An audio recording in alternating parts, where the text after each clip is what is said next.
We are live. Welcome to the Health, Wealth and Performance podcast. I have a special guest slash co-host today, my lovely wife, Jennifer. Welcome along. Hello, thank you.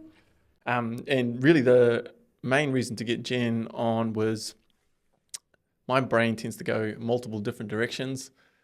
I try and stay unscripted as possible with these podcasts so far, but just to have somebody guide my thoughts. We are forever having chats at our house about this and that, and Jen's forever like, Flip, I wish we could just record this sometimes. Just bloody record it. Yeah, so that's what we're going to have a go with this structure today. And the topic of today, we're going to look at this in and around performance. We're going to have a chat about unlocking your killer instinct. And it sounds like a little bit of a confronting sentence. I said to unlock your killer instinct, and what does that mean? But really it's that it's trying to, I guess, jolt people a little bit to wake up into that moment where it's go time, and that really how to be present, and just how many people are resisting that, and that it's not welcomed, and there's so many things that have been conditioned into us that actually blocks our ability to get into that state. So that's what we're going to chat about. So Jen, I just thought I'd ask you right off the get-go, in terms of that, especially maybe from a woman's perspective, when I say something like unlocking your killer instinct, what comes to mind? Is it confronting, or is it actually like a part of you that goes, like, I'm sort of interested in that? Oh, it's both. I think there's a lot of layers that come up. And when you first started talking about this, and you mentioned you'd had a chat with your mentor about it, and you came to me and said, hey, there's this killer instinct. I think that's what you've been working on, when you say you've been working on it with your clients. And when you were talking about it, I had this like conflicting reaction. I was like, what do you mean you can't be a killer? Like, being competitive it's almost like a dirty word, isn't it, these days? Like, I think you and I have both had that thrown at us, like, you're too competitive. Like, what's that about? You know, you're not allowed to be too competitive. We've got to be nice and, play as a team. But you and I are both really driven people. And so my first response was like, you can't be a killer. Like, that's not allowed. That's not PC. Like, we can't talk about that. But then there was definitely a deeper part of me that was like, oh yeah, I think that's me. And I think where we were in our lives, or where I was in my life, was really grappling with my identity. Like, am I a mum? I've been all these things in the past. Like, I've been an athlete, I've been an academic, I've been a physio, and now I'm this mum. And the mum identity feels like it's all consuming. And it kind of feels like society's narrative is, oh, it's got to be, you embrace being a mum and kind of put yourself aside. But yeah, I feel like there's been this killer lurking in me for this whole time. So when you started talking about it, I was like, oh my God, I think I'm your avatar, which was funny. But yeah, so I guess that's it in a nutshell, what came up for me, that conflicting response of like, no, you can't do that. You can't be a killer in today's society.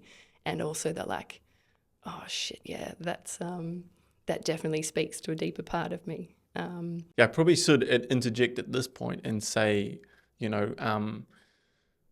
obviously people who've been listening to the podcast for a little while would know that I'm, physio, and sort of have that background in terms of helping out people and nowadays sort of helping people with sort of performance and health and wealth. But it's important, I guess, to first introduce Jen. And so Jen's background is she was a physio as well, started out, and kind of went down the more hospital path in terms of you worked in really intense environments, like worked in burns units, worked on hospital wards, and then sort of had this calling to go down more academia. That was sort of always your strength, from my understanding, and that calling into PhD. And you've been sort of thrown into just a huge variety of different topics and different subjects. So that's, in terms of involving you and getting in these conversations, that's, for the listeners, that's one of the main reasons is Jen is like a wealth of knowledge. She is across so many things in so many different areas. So yeah, for her to be able to guide these conversations sometimes to actually be a little bit more analytical and maybe I don't want to say systematic, but trying to keep that background sort of skeptic in mind almost, or that scientific brain in mind. So yeah, I just thought I'd say that. So keeping that in mind, is there, you explained that beautifully in terms of the kind of the reaction that I wanted people to have, and using that kind of language, and then B, almost sort of saying how you started to wake that thing up in yourself, going like, well, maybe if I'm allowed to, like, what would that look like, and what would be possible for me, which is definitely sort of the intention by using those sort of words, those shocking words. But have you got any questions for me around that area in particular, like that may not even be clear for you at this point? Well, I guess the first one really is, why is this important? Like, why would someone want to wake up this killer instinct? If I start to waffle, please cut me short. Yes. Because it's that question, I could probably talk about that for quite some time. But what I would say is, if you look at the way society is and sort of the way society gets structured, most of it is to have you fit in. And it really is to have you conform and do the right thing by the other person. And I mean, it's when you start to open up your eyes to that, you see it everywhere. Like our daughter's school, and she's been in 2 schools already, like us traveling around a lot. But I think her first school, it was something along the lines of be kind,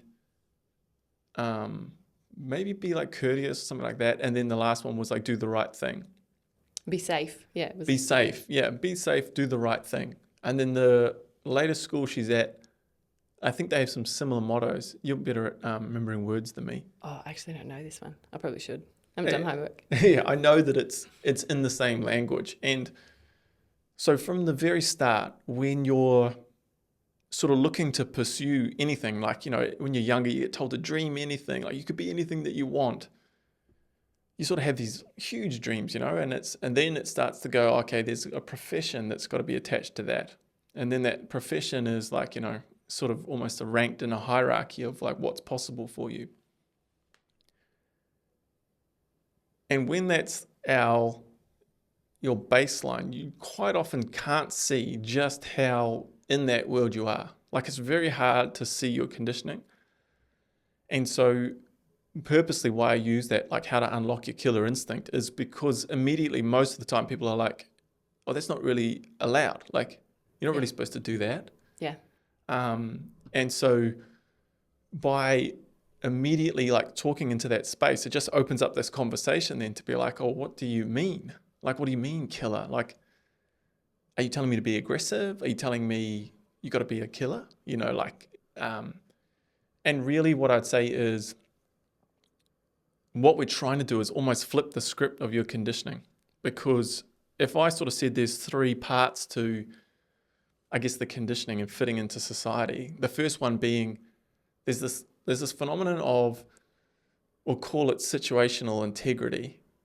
And the situational integrity, if you had to sum it up, would be like, do the right thing by everybody all the time. So if you said like society's main goal for everybody would be like, hey man, do the right thing. Just do the right thing. Like, what's right and wrong. And if you don't, we're going to tell you what's right and wrong. And that is your absolute priority in every situation. Try and do that. And you'll see that, calling it situational integrity is quite appropriate, because you'll see people's integrity change in situation. Yeah. So you've got like politicians saying, hey, you shouldn't do that. And then you're like, but, what's up with the old hookers and, like, yeah, or my one used to be, hey, no, you don't steal, but I'll just pinch a couple of grapes at Woolies, that's fine. Yeah, perfect. So there's that, people's integrity can shift to every situation, but the overall thing is like, if society has a goal for you, would be do the right thing in every situation possible. And so to do the right thing would be to consider somebody else before yourself.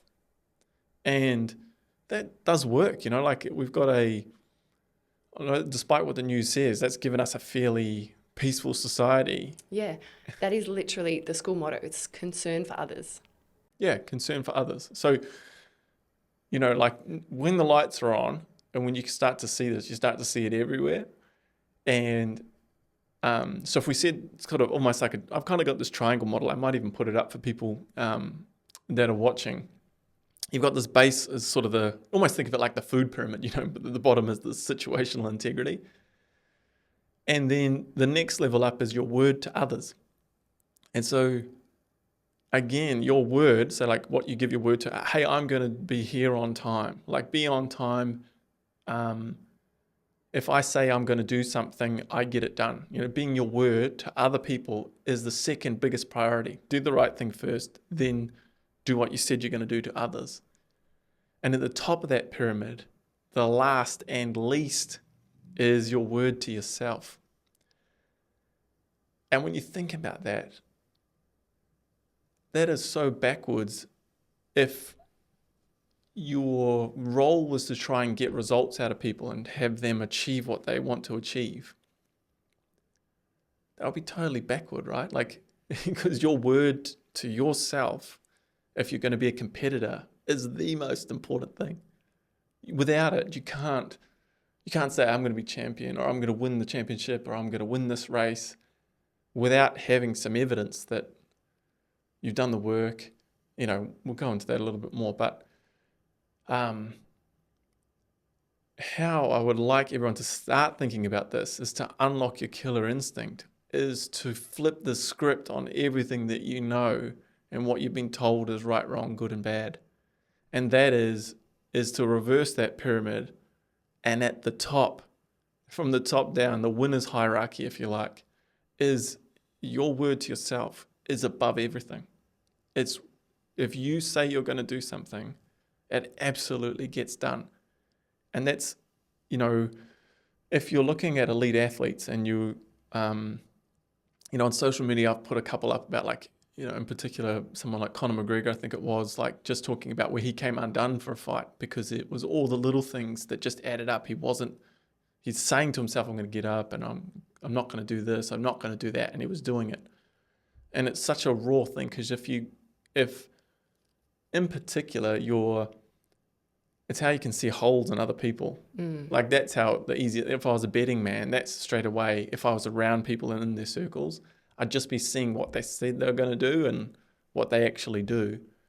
But also there's just these little things that start to creep in when you watch people's body language and what their language is, and then you sort of watch what's happening with body language. Like if the two don't line up, you're like, oh, I smell a rat. And that's kind of like another, that's further down the track. But that at the top of that pyramid is your word to yourself. And so many people are missing that.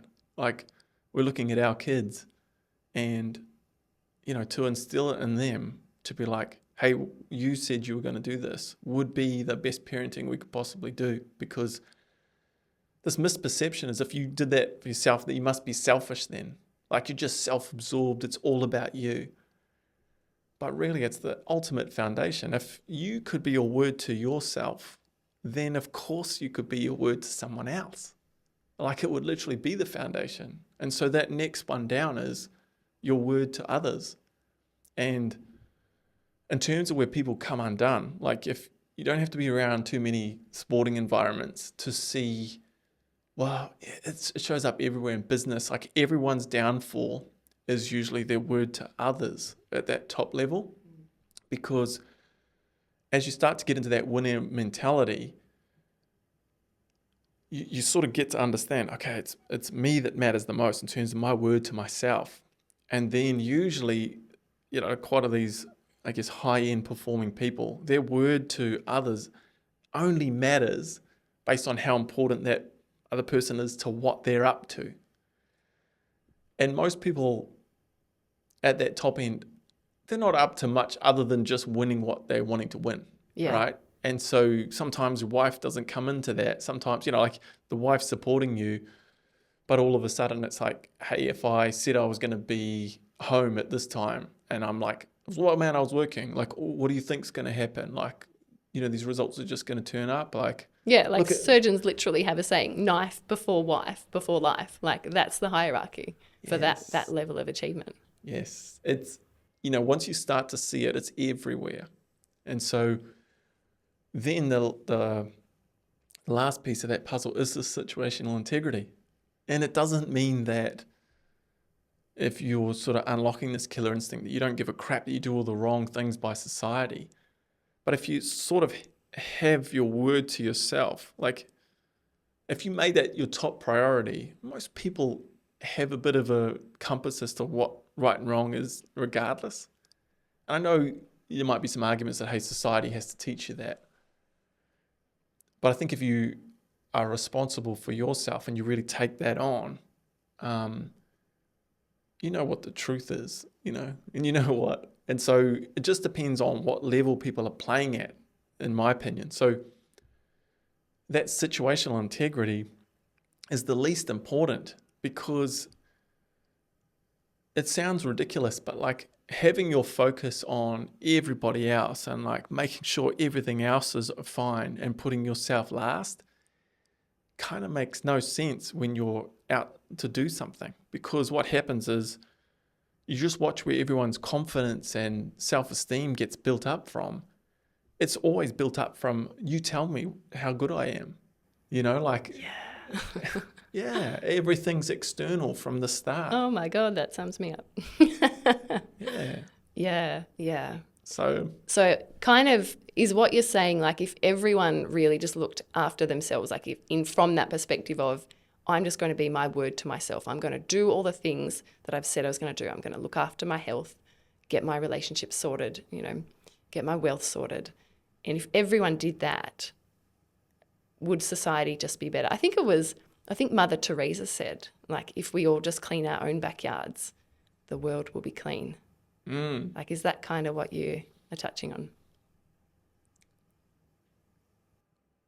I'm not sure. I guess flat out, I'm not sure. I just think in terms of, in particular, when I'm looking at, say, performance, and you look at what's in the way for people most of the time, and what you're usually trying to get high performance to access, which is sort of, like, it's not that I hate the word, but I think it's just been bastardized a little bit, like the zone, getting to the zone. Because really the zone isn't like a destination or a place. It's being present and you're just totally, there's no real, it's almost like the absence of language. It's not like you've got all this self-talk going on or this chit-chat. You're just experiencing what's happening. And so I'd probably answer that by saying, well, what would happen if a lot more people were present? Because,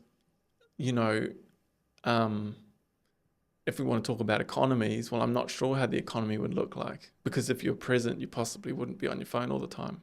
You possibly wouldn't be purchasing a bunch of crap that you don't need.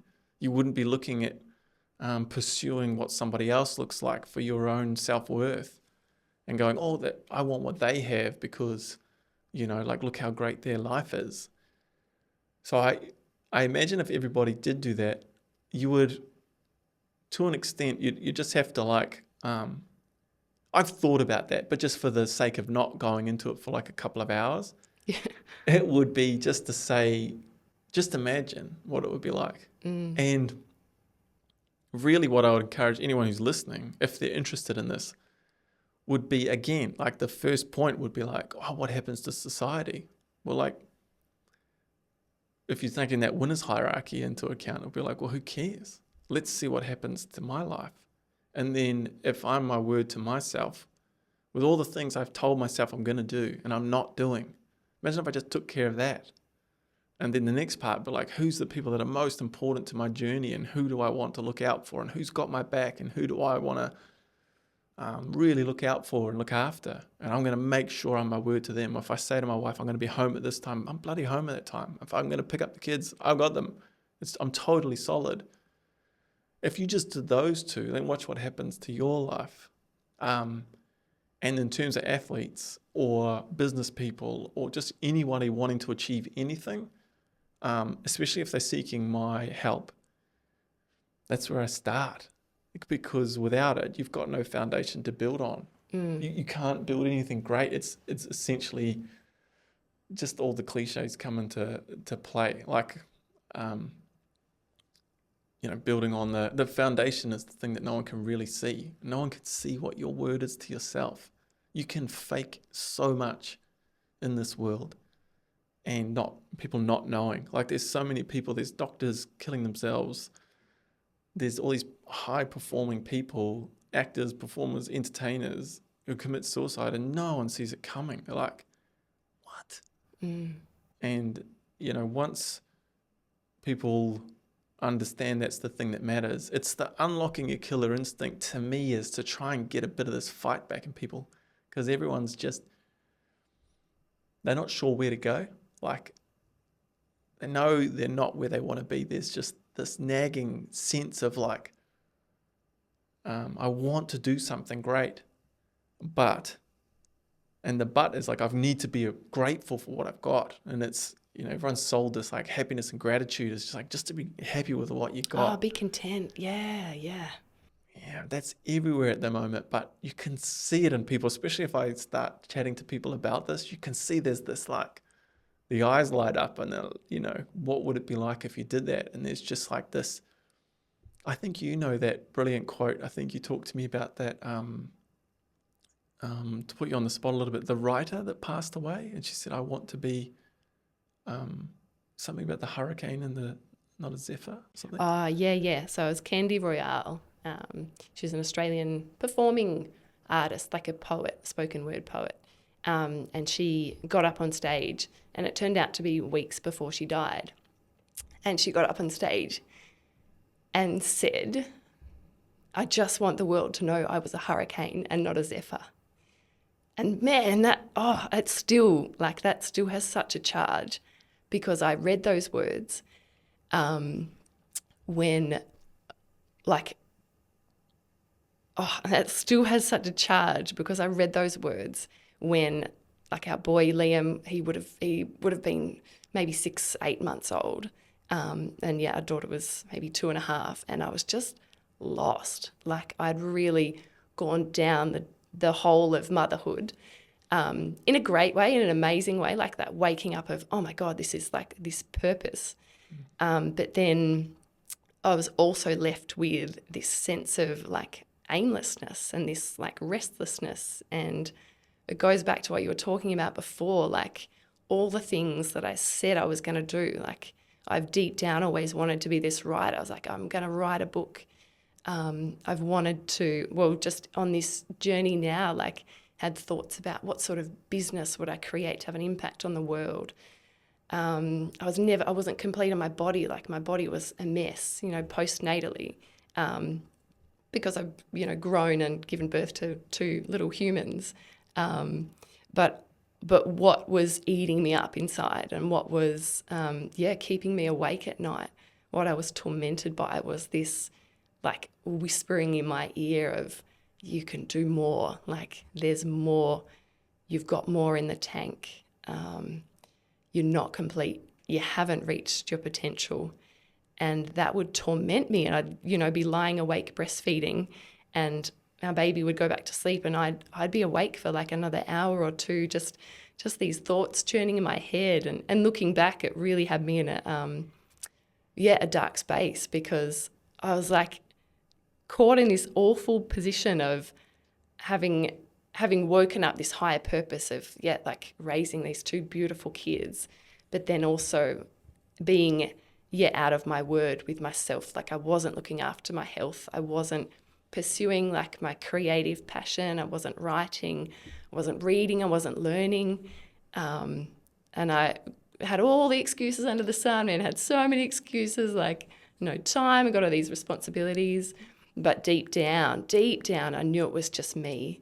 And I think we all know what to do. I think we all know, what we need to do to sort out our health, what we need to do to get the life that we want. But there's so much in the way, and maybe we'll chat about that in a little bit, because I've been coaching some women as well, and we've kind of been talking about those ideas. But yeah, I guess for me, where I was, when I read those words that I want the world to know I was a hurricane. I was a fucking hurricane, like, and not as effort. And I felt like a warm fart in the wind. Like I was just had my days, I was just lost in like laundry and washing and like breastfeeding. And yeah, that beautiful, I had moments of beautiful domestic bliss and like feelings of contentment.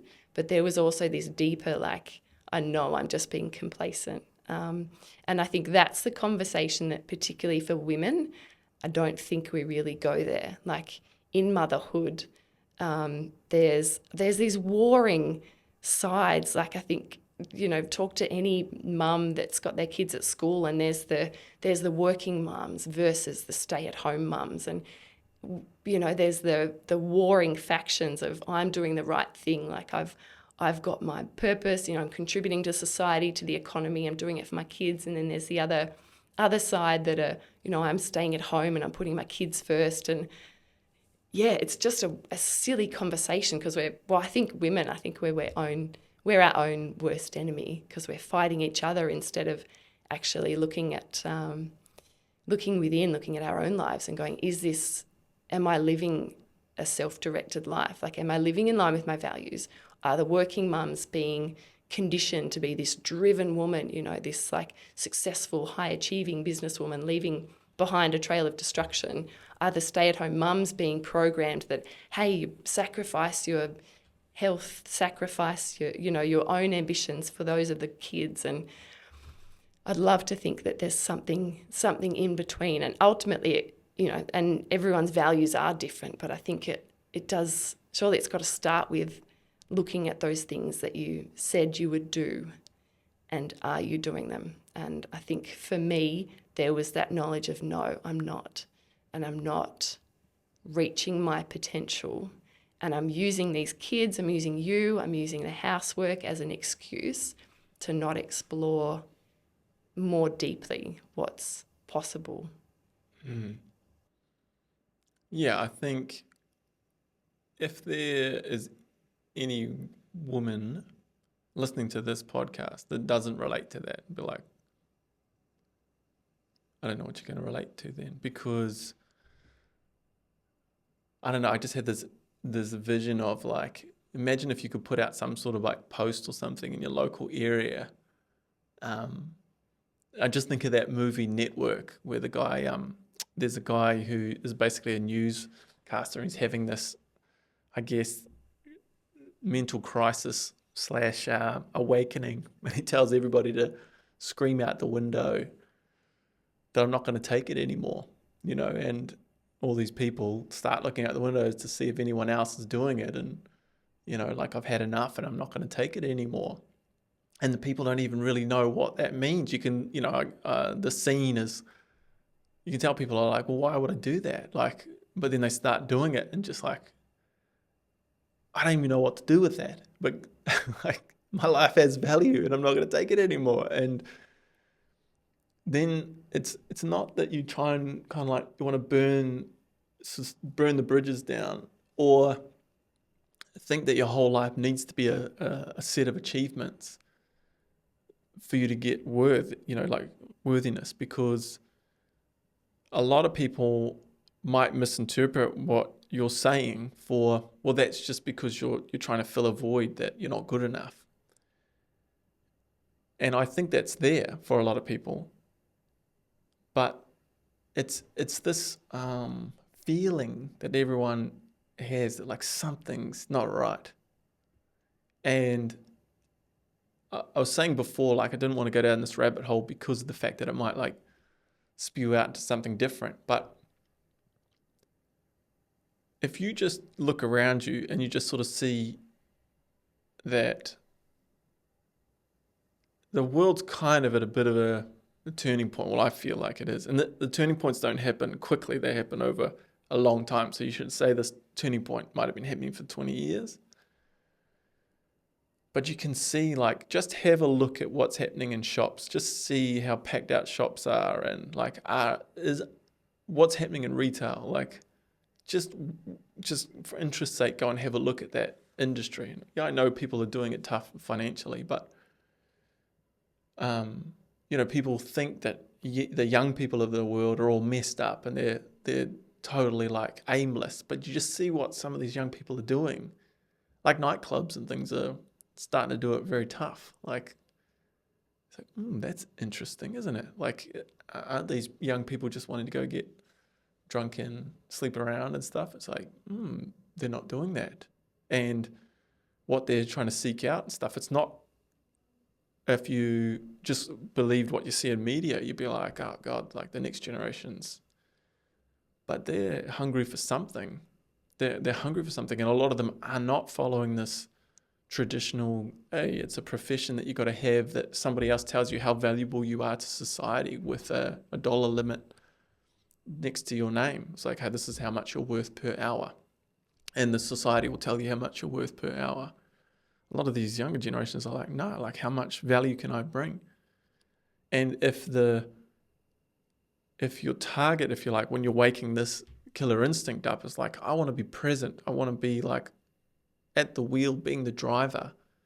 That's what it is. It's to wake up this darn spirit that you got inside you to be like, man, I'm not going down like this. I'm not going to look back and say, oh man, like I just wasted my life. Because, yeah, I mean, I worked in aged care for 12 months because of situations and stuff, with us needing to come in. I had to get a job to get a house and all that crap that we had to do when we moved back to Australia. But it was to hear the stories and to hear and to watch these people on their way out and just tell me the same stories. It was just like, you should have had a go. Like, so many of them just never had a crack. And it was all like, oh, this is what you just did. But interestingly enough, the vast majority of them said we had nothing as kids. Like, so many people had said they had nothing as kids, and they were like, they can't remember anything else than happiness. And I was like, wow, that's pretty neat, because it wasn't lots of toys, and it wasn't all these things that that kids have nowadays. And you just be like, oh, what was going on there? Like, what was going on with play? What was happening with adventure? What was happening with that? How much of it was the outside telling you? And you just think about how brutal school you had to be to get these kids to conform. Your immediate thought is that all these kids must have been so well behaved, because that's what you hear all your grandparents saying, like, oh, well, you never had that nowadays. It's like, really? Well, imagine if you could start hitting kids again in school by tomorrow. Like, I reckon kids I think you can say that. Well, just imagine if you were allowed to hit kids again in school. Do you think like it wouldn't rein in pretty quick? Or would there be a fight? You know what I mean? It's just so crazy to think like, hey, they had to smack the heck out of kids to get them to do what they wanted them to do. And so just misperception again that kids are running wild. It's like, well, how wild were they back in the day? Yeah, pretty wild. Maybe they were super wild, you know? It's all just, what I invite people to do sometimes is to just for fun, like, it's just to flip everything. What if it's the opposite? Like that social hierarchy that I was saying at the start. What if I flip that? And just what if it's all a bit upside down? And even what you're pursuing in your life, just like, wonder if it's upside down. Like, wonder if everything I've been told is I'm sort of barking up the wrong tree. Isn't there that there's that Seinfeld episode, isn't it George, that he realizes that everything he's done throughout his life hasn't worked, so he's like, fuck it, I'm just going to do the opposite, and then he goes and does that. And everything's working out wrong. I'm just not going to work out. I'm going to bludge. But anyway, but I think what you were talking about before, like going back to what you're saying about that aged care home and these people at the end of their life going, shit, I didn't go all out. Like, that was my biggest fear when I think back to those, my early days of motherhood. There was a sense of like, my biggest fear was, I was afraid of failure. So I was kind of caught between two fears. I'm afraid of failing. I'm afraid of going all out. I'm afraid of actually trying, like actually really trying, not just cruising, and then still coming up short. So I'm afraid of that, but then I'm more afraid of getting to the end of my life and going, oh, I missed it. I didn't play all out. And then on top of that, there was this feeling of like, oh, my time is running out. Like with these kids, like I felt you just have so much more extra stuff to do. There's just stuff like constantly.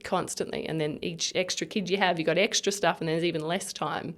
And yeah, I had this real feeling that, man, my time is running out. And so I guess in a nutshell, is that why we're talking about killer instinct? Well, I mean, it's essentially when I kind of started this sort of business and what it might look like, I sort of was like, well, what do you sort of need to take care of to kind of have life work out? And health is definitely there, because the breakdown of health is there's so many factors to it that people just think health is this one thing, but actually health is quite complex, and it's not even so much about you. It's so much to do with your environment and how you're setting up your environment. And then the wealth side of things being like, well, without wealth, it becomes really hard. Like everything that you're saying there's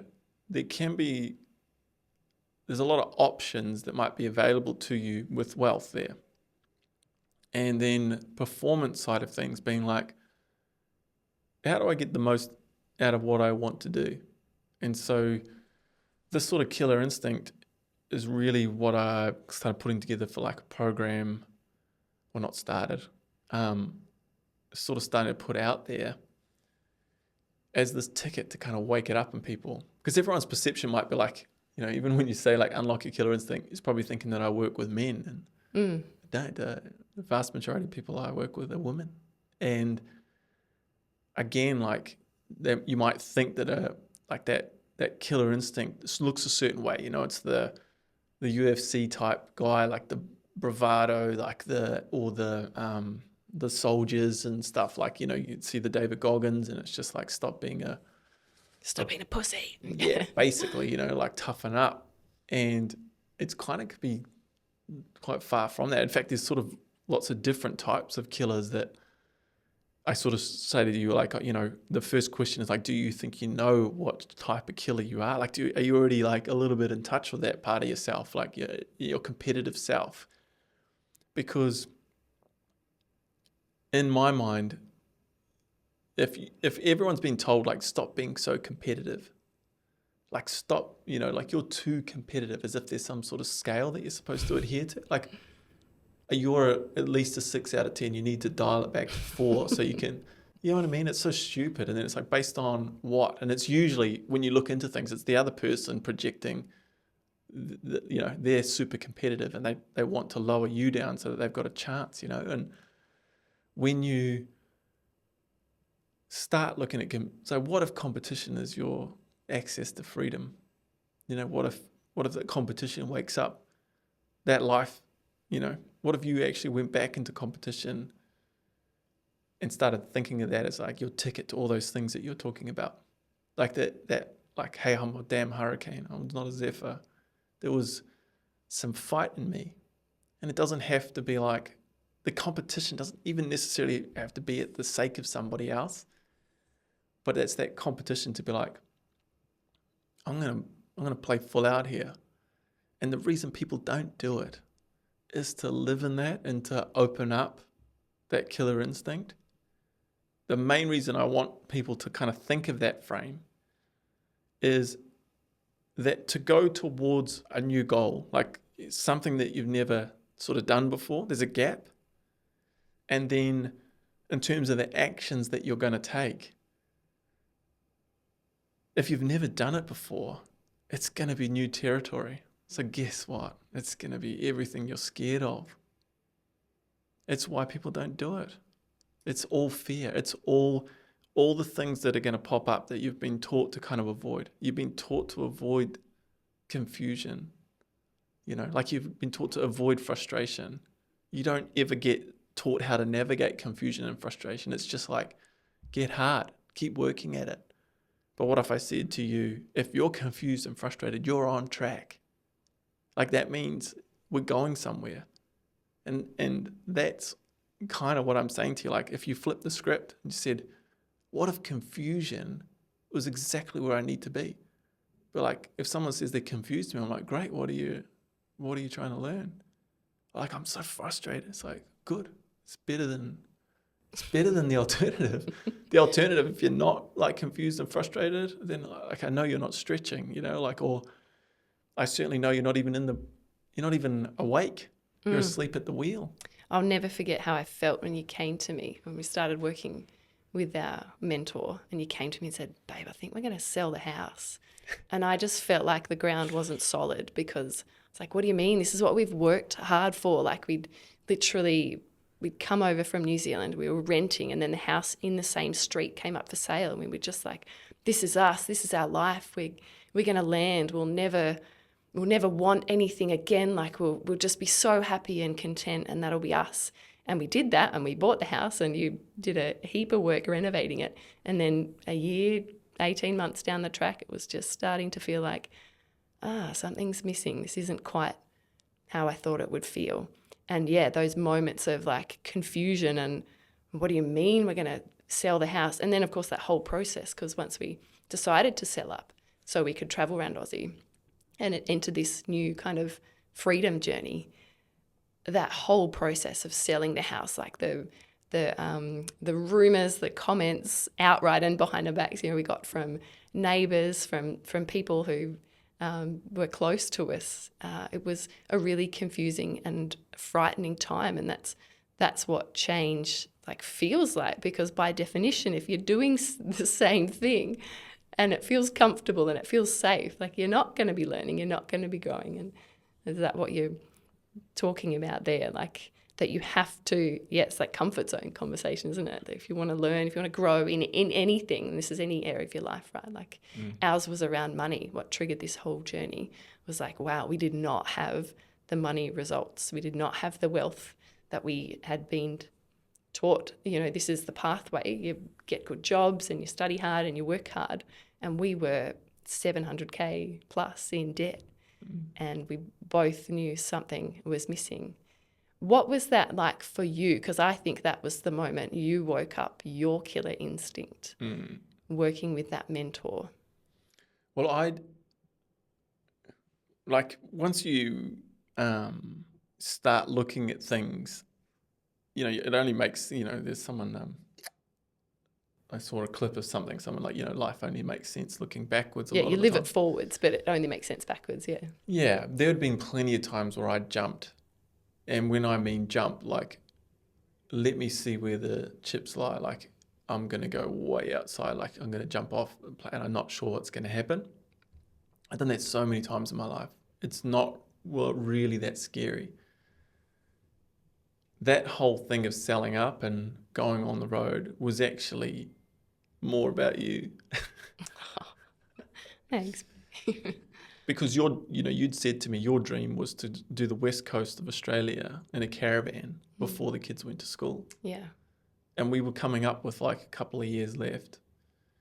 And the catalyst, still there was a catalyst for me, is I got quite sick during that time, and I was getting tested for cancer and things. And I was like, oh shoot, like we are not set here. And I haven't left you guys set up. It was that sort of thing where I was like, I'm sure you'll be able to tough it out because you're a soldier. But like it was just like, what are we doing? Like, and I know this stuff. I know it's, I can tell you all the things about this whole world, but I wasn't doing it myself. But the jumping was, like I had zero fear of that. Like I was like, let's go. Like I remember I couldn't sell the business, and like someone kind of screwed me over at the end with the deal. And I just didn't, I was like, I'm going to shut the doors. I don't care. Like, let's go. It's not going to stop me. And once you've seen me since you've been with me, like how many things, like once it's on, like once we're jumping. But for you to let go of that life and to really start living your dreams, it was a I shouldn't say it was all about you, but it was complementary, because for me it was like, I'm going to learn this wealth path and you can jump into this unfamiliar territory that really is more like, oh man, this feels like home. This feels like I'm on track here, and it's not hard. I'm confused and I'm frustrated and all the time, but it's like, oh, I feel alive. Like I feel like I'm going, I feel like I'm on my way. And Yeah. it was, it was both of us getting that. Like it looked different for both of us, like your version of that and my version of that. But for both of us, it was like we're stepping outside of the norm. We're flipping that script, and you're supposed to make money this way with the house and save that up and take on this huge debt. And we did the opposite. It's like, hey, let's get rid of debt. Not only let's go into high risk assets. What are people not interested in doing? And can I learn about it? And I mainly took that on, right? And then we're seeing the fruits of that. Yeah, well, even that idea of is it high risk, that had been, fed to us very, very crafted narrative. Yeah. And people are worried about us, and just like, we sort of let things slip a little bit, but like, hey man, we got 7 figures of wealth. Like, you don't need to worry about us. Like, very good. Yeah, worry about yourself. Like we have jumped, and like, again, people are just not interested in that, which is fair enough. Like, it's not a point of like this is the right way, but in terms of kind of like the layers, that living that killer instinct and like going, where are you going? I guess as I'm talking to people and we're trying to hopefully like stir that up in somebody, just know that it's not going to be like, oh, this is going to be great. It's the opposite to what you think, which is like, oh, when something on track, it's all fine. It's like, no, it's not. It's like, actually, if you're going somewhere new, you're going to be confused and frustrated a lot. You're not going to know the answers because you've never been there before. And then as you start getting answers, you start getting results, all of a sudden you're like, oh man, that doesn't even look scary at all anymore. So I can push out to the next layer and the next layer. And that's what this looks like. It's like, and so I can't sort of sketch it out, especially only people are listening to this, but there's this thing that I call like the killer quadrant, because there's, if we, the killer quadrant is essentially like people starting to try and live in that, like where are your actions, and just to know where your actions are and know that everyone needs a bit of certainty. Like you can't have total uncertainty all the time or life just looks crazy. Like that's where people really, you see people can't come undone. They need a bit more certainty. But the uncertainty, again, whatever you think is certain, try and flip that. What if everything I'm doing is really uncertain? Like people talking to us about what we were doing. So for instance, like if we use the example of taking off and selling up, everyone was like, oh, you're like getting rid of mortgage. We had somebody say to us, a mortgage is really safe. It's like, what are you talking about? Just that language alone. Like, what do you mean? We're debt free. How would debt free be like less risky than having a massive amount of debt? Yeah, because when we actually did the numbers and looked at, hey, were we servicing our debt? Because I think we bought the house, we got suckered into that, oh, we'll just work really hard. We were both on 6 figures, you with your business, me with my academic job. But, I wasn't working full time because we had the kids. But we just kind of, I don't know. I know from my perspective, I was just hoping and wishing I just had these numbers floating around in my head, like, yeah, if you work hard and we work hard, we can pay this off in 10 years. And the reality was like looking at all the other expenses as well on the house, like the rates, the maintenance, like interest, like what the hell is that about? We quickly realised we were not going forwards. We were kind of just redlining it, really. That risk conversation was one of the times with our mentor when I had a real kind of like light bulb moment that even what we think of, that we don't even question the language that we use, like what is risky. And I think anyone listening to this who's felt those feelings, like if you've gotten after a health goal or you're getting after a wealth goal or you're out some kind of performance goal, and if it goes against the narrative that you've either had for yourself or that other people have had about you, then it's really uncomfortable and it can be really lonely and scary. But you'll also know, if you've pushed through that on the other side of that is like this freedom and this excitement of like, oh my God, what's possible? Like you don't have to be defined by the stories you make up about yourself or that other people make up about you. It's liberating. I want to ask, you mentioned it before. So, and you said something that kind of was like, okay, I'm really interested in that. There's different types of killers. Because, I think, like you said before, we picture a killer, we picture like maybe Donald Trump or, Richard Branson, entrepreneur, or we picture, Tiger Woods or Michael Jordan as the athletes. But, can you talk about that a little more? Like, what are these different types of killers? So if you kind of recognize yourself in some of this, I guess the easiest thing is like, who are you once you're on, like competitively, and if you've ever had that experience of like being in the zone, or someone might tell it to you. But there's all these different types, and especially when I'm working with somebody, and women in particular, once they see that there's like different versions, sometimes it opens up something for them, right? So one of the, if I kind of just rattle them off, like the first one's, I guess they're sort of self-explanatory, or hopefully you can picture something. But the first one's kind of like the smiling assassin.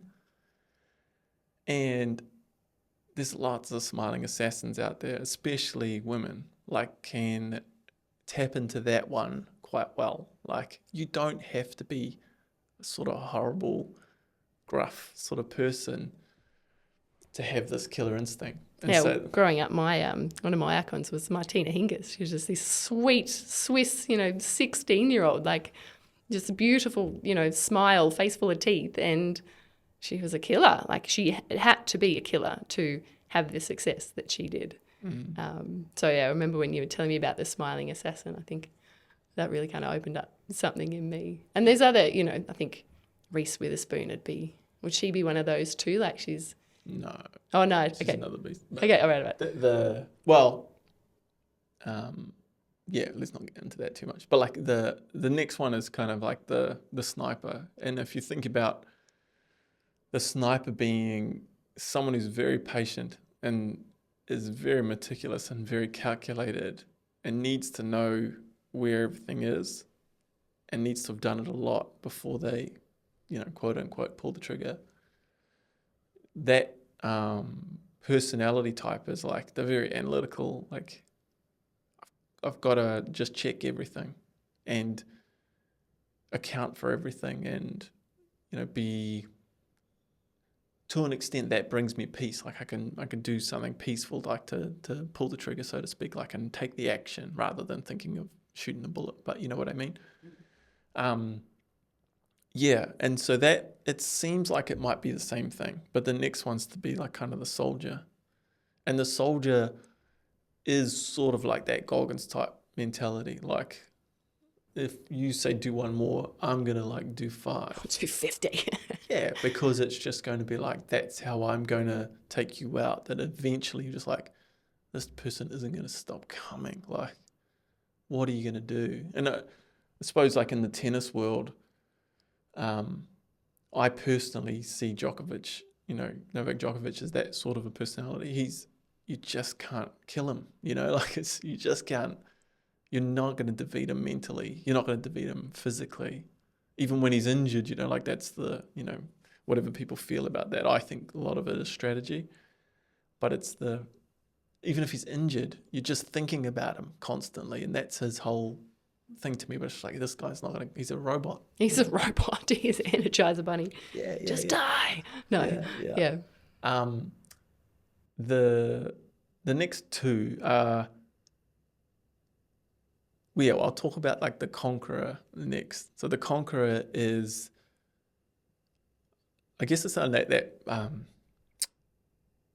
I think if that program Suits, like where the characters was a bit cheesy, but like, Harvey was always saying to the boss, like, you're playing chess while everyone else is playing checkers. And it's that conqueror personality is the one that can see a massive picture, like everything. And they're seeing everything way, way ahead of everybody else. And like, from a female perspective, in my opinion, that's sort of like the Oprahs of the world. Like Oprah's this, personality that everyone's like, oh, she's such a lovely person, in which, I don't know her.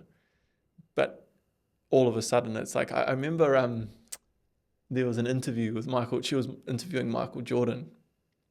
And during the interview, she was just like, you make so much money, Mike. For the average person, you make a lot of money. And he just looked at her and goes, not as much as you. And then she was like, oh no, like, you've exposed me. Like, I'm one of the people. Shh. Yeah, exactly. It was like this. Yeah. Would you have thought like Oprah makes more than Michael Jordan? And it was all of a sudden, it was just like he had exposed her, and it was just like so funny to watch her like look at him, and she's just like, oh no, what have you done to me? But that's the conqueror. It's not necessary. It's the very if you look through history and you look at a lot of, I guess, the conquerors of old, and a lot of the time it's going to be male versions, but also like look at the women and just look at how they went about things and how did they conquer, like how did they do things. And it was always like, man, they're thinking things that they're seeing things that no one else can see. And then so if you look at the last one sort of being like the performer, and the performer is that that person who can keep rolling in the limelight no matter what happens, like, and it's all an act. They can be like, you actually don't know what's going on for that person, but it's just like that out there, what are you going to do to me? Like it's just you see it, I guess, a lot in entertainers, because the entertainers is just like, hey, the show must go on and stuff. It's those people that they're going to be in your face, and they're going to be like out in front, and they do not care. They're at home there, right? And so I find with the performer, because all of these, actually, if you look at it from an example standpoint, one would be like, oh, I can see myself in all of those. And if you can't see yourself in any of those, but you're trying to wake something up, be like, fine, create one. Because so often people are forgetting that, what is it, like Shakespeare's, like the world's, stage, and we're all just playing our part. That really is happening. And if you can't get a grasp on that for yourself, then just make a character. And you just say, does anyone else do that? It's like, yep, you'd be in good company. Like Beyonce's famously got, her Sasha Fierce. Sasha Fierce, I don't even know it, but and then you've got like Serena Williams has one. Kobe Bryant, when he was playing basketball, to take him to the next level, he had to develop like the Black Mamba, because he couldn't differentiate sort of being this competitor all round, because he would look up to Michael Jordan so much, and Michael Jordan's just never off. He is just like on. He just does not care. But Kobe Bryant couldn't be that. It's like, oh, I don't want to be that around my friends and family and stuff. And so he had to create it like, hey, this, almost like the boundaries. This is when this person switches on, and this is when they're at work, so to speak, and then the rest of it's like this other personality. And so for all of those, you can actually create it. And so it kind of gives you that freedom to go, oh, I don't want to be that everywhere. It's like, you don't have to.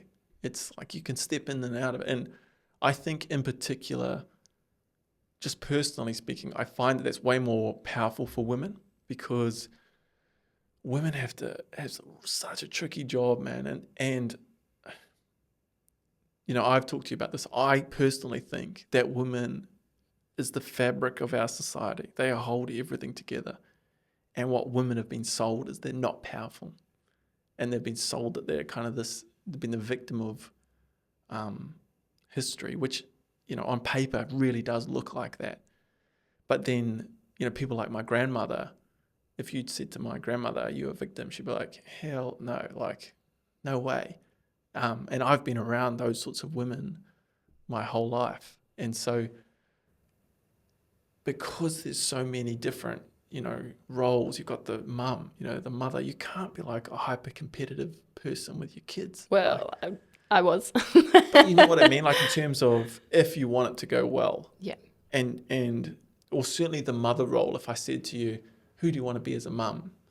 It possibly might not be the same language as somebody who wants to perform.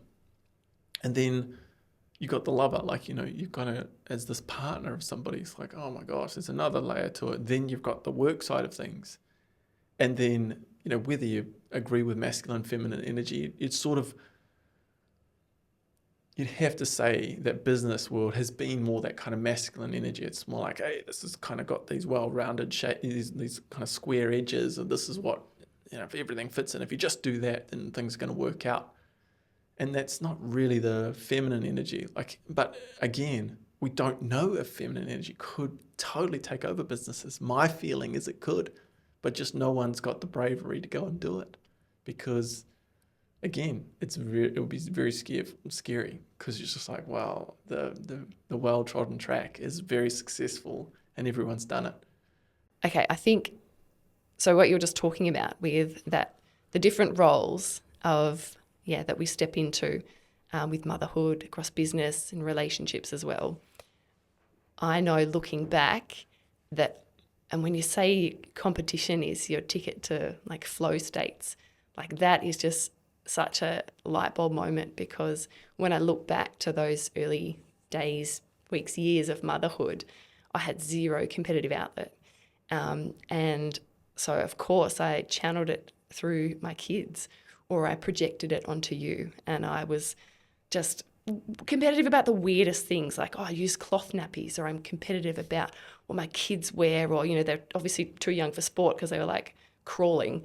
But even competitive about that. Oh, my baby walked really early. I must be a great mum. Or no, my baby's taking ages to speak. Like our son almost didn't talk till he was like 2, and I made it mean that I was a failure.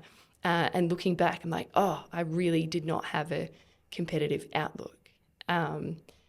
Looking back, I really did not have a competitive outlet. And I think awakening that killer, and like you said before, it doesn't have to be, we're not all going to go out and run ultras now. There plenty of women do, and they're badass. But it can be like just being competitive with yourself. And so, you helped me kind of get my body sorted. And I started just these little goals. Like, I've never been able to do a pull-up. I just don't have a strong upper body.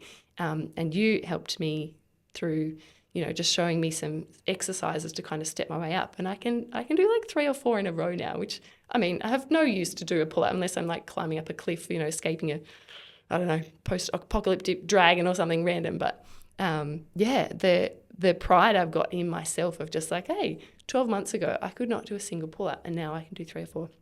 But anyway, how does someone know if they're ready, or how does someone know when they're ready to start waking up this killer? Well, I guess if you're listening to this, does it resonate? Like, is it something you want to pursue? Because, if you kind of follow through what we've talked through here, that would be enough. Like, even just if I sort of said there was like almost, say in the course that I put together, there's kind of 3 aspects to it. One is that, even the language that you were just talking about there, your language gives it away mostly. And it's, most people are just in their own way. And they really are going to war with themselves all the time. It's just like, especially women, like so harsh on themselves, but men definitely. So the first step is to actually kind of flip that and just like, how can you have it that you never go to war with yourself? And to never ever go to war with yourself is to be your word. Because if you're your word with yourself, if you know that, well, why would, there's no little devil on the shoulder anymore. You say, I'm going to do this, and it's just like, of course I'm going to do it, And that freedom and knowing that, to me, is like, without it, nothing else works. Like, if you got somewhere to start, that's it. That's just purely it. And it's, if it's like, that sounds like hard work, it is. It is. It's like, it's exactly the gateway to fear. And all the things that will come up, you're like, oh my God, I don't know how to do that. You're going to quite quickly see how many things there are that you haven't done and how many actions there are that you're like, oh my God, I don't even know where to start. It's like, fine, write one down, and what's the smallest action you could possibly take to be your word, and just choose one a day. Probably what I'd say to people. Then the second part is, it's what's your relationship with kind of failure. It's and most people still have that fear of failure, because that's really what the fear is, because you project into the future. What if it doesn't happen when you're trying to pursue these goals? Because you can't know what it's going to turn out because you've never done it, when you're trying to close the gap between where you are to your goal. So if you have that fear of failure, how do you transcend that? And the way you transcend that is obviously taking the action and realizing that every time you take an action, you are on your way. And so when you're on your way, you get a result. And so the result would be like, is it kind of the result we wanted or not? But it's not a failure because you took a bloody action in the first place. So you can't have anything but success if you take an action. And really starting to drum that into your brain. And then to look at the result in the same way, whether you win or lose. Because when you actually look at that, you realize the whole thing's a process all the time. And the only thing that's stopping you from taking the next action is you again. Because you're like, oh, I'm a failure, I'm this and that. It's like, no, you're not. Like, that's totally in your head. It doesn't exist. You're like, oh, I lost the game. It's like, yeah, there was a game being played and someone had to take the shot and it was you. It's just like, so what's the same process? Because if it went in, you should be doing the same thing as well. How do I do it again? Do you get what I mean? And so that failure conversation, when you start to play around with that and you realize every action that you take is an opportunity, it's an opportunity to go towards where you want to go. It's an opportunity to step into a life that you've been dreaming about. And, that's that second component. Then you're well on your way if you've got those two. Because if those two things are out of the way, then you can actually learn the next part to competition, which is, instead of being thrown by your opposition, like most people are looking at their opposition and feeling less than themselves, right? And they're looking at, makes you really vulnerable to purchasing things. But like, let's not go down that tangent. It's just like most people can be thrown by their opponents, if you like. And the opponents can be like, close or a long way away. Do you get what I mean? Like in terms of proximity, it might be like society or whatever. It's to start to read that competition. Like if it's a human that you're dealing with, like everyone has little things that they give away. And once you've actually been through those first two pillars, now you're out of the way. You can actually focus on what's in front of you. You can be present and to start to see like gaps. And you start to see what someone says and what they do. And then when there's a gap, you're like, oh, there's a weakness, and it's, because you're in this competitive fire, you can like really open up these worlds. And then the next part is to actually like learn that there's an art of warfare. And again, that seems confronting because it's like warfare, like, there's death and killing in that. But it's more the warfare of, I guess, winning, It's the art. It's an art to it. And the first two parts take care of a lot of it, and the rest of it's strategy.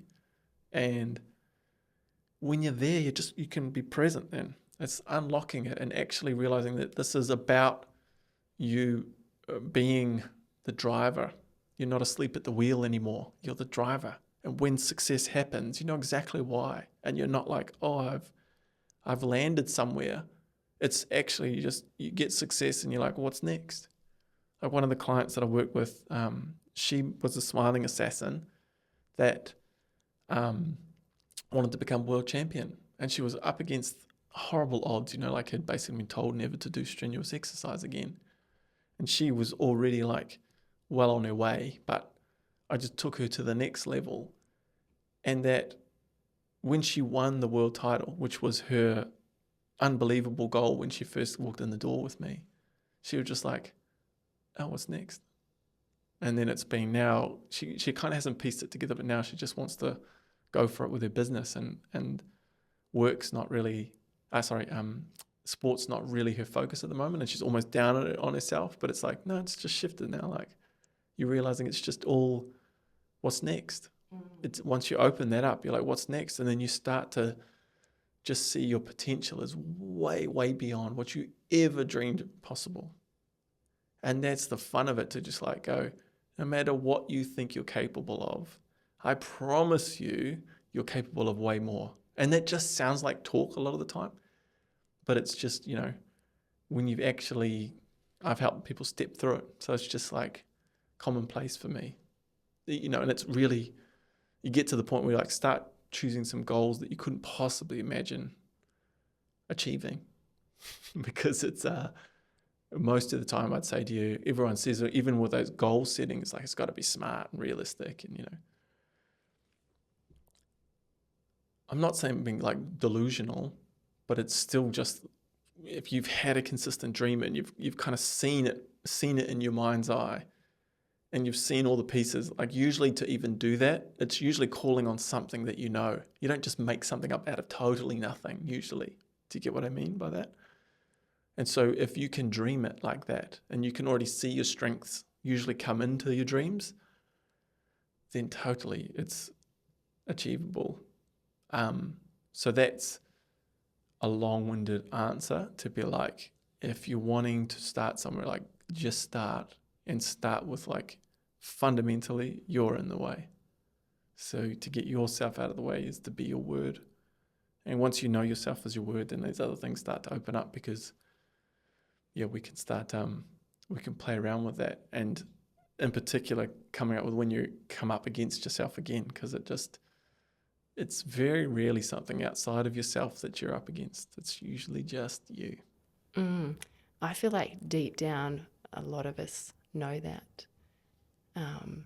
And I can also say, having experienced a bit of this killer instinct, that, you've certainly helped me wake up in my own life. But the feeling I get from, after we put the kids to bed and I'm like, right, I've said to myself, I'm not going to go on my phone. I'm not going to go down the rabbit hole. I'm not going to doom scroll.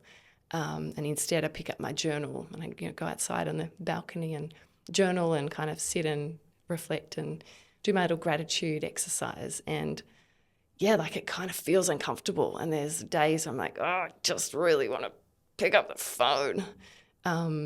But on the flip side of that, when I put down my journal and I come back inside, there's just this feeling of, and it's such a tiny thing, like, I haven't gone with the big goals. It's like just one little thing that I said I'd do, just those little daily habits. Same thing with getting up early. Like, we've kind of shifted our daily routine around, knowing that, you get your best productivity and you get more dopamine release in the morning.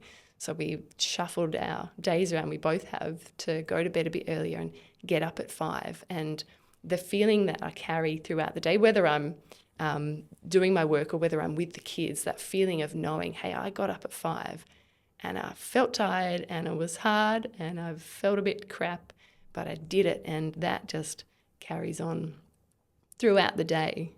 I just want to finish on what could life look like? I think you've touched on it a bit already, but really what could open up, and how does life feel when you have this killer instinct woken up? That's a tough one, because you're not going to know until you're there. It's like, if you ever talk to somebody about who's financially free, they can't explain it to you. The closest, I'll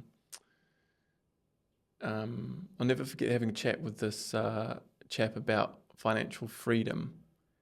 And he said, the only thing I could do is try and show it to somebody. And so how he did that is he took everybody away on this sort of like a retreat. And everybody looking back all said the same thing. Their highlight, because they did a bunch of different things, deep dive on everything and, some really neat excursions and stuff. Their favorite thing was sitting down around a table and chatting during mealtime. Everybody said that. And he was like, great, they got it. Because financial freedom is actually just connecting with people with no angle. I'm not above you, below you, whatever. It's just, you're just there and present. And you're just present to have a chat with somebody. Or you're not looking at your watch going, oh, I've got to go, I've got a meeting, I've got an appointment. You're present. And so that's what I would say is available. If it's just like, if you've ever experienced being in the zone with sport, usually where a lot of people have experienced it, or if you're an artist, like you're just in flow state with creative, like where just time disappeared, and any part of your life, like even if you're in a partner, like you might have been making love and all that sort of thing, whatever that access was, like what were you thinking about? And it'd be like, I was thinking about nothing. I was like, well, that's what's available, is that your to access the being present and to be in the zone and to do it consistently, like that's what's available. And just like I can't show you what it's like. You're going to have, there's no pill or gateway ticket I can give you into that. And so, yeah, we better wrap this up because I have rambled. I definitely want to absolutely start by saying, I know I've talked a lot in this podcast, and I want to thank you for guiding my thoughts. I hope everybody got a lot out of that. Is there anything that you wanted to say before we wrap up, Jen? No, I think we've covered a lot. Yeah, I think we've covered a lot. I guess I want to say thank you for sharing your knowledge and your wisdom with me, because I'm glad I married you. But also, yeah, thanks for I guess taking me on this journey, and I hope I'm sure our listeners will be the same way. I love that one of your listeners has reached out to you already and said you felt like you opened up his third eye, and I kind of think that's what life with John is like. So it's really cool that other people are experiencing that too. Oh, thank you. I really appreciate that. I think who knows where this is going to lead, but it's even if one person's listening, like there's very few people listening to us, and that's quite all right with me, especially when I get feedback like that where someone's like, hey man, life's different, and that's what this is all about. So thanks for tuning in, listeners out there. Until next time, we'll see you soon. Bye.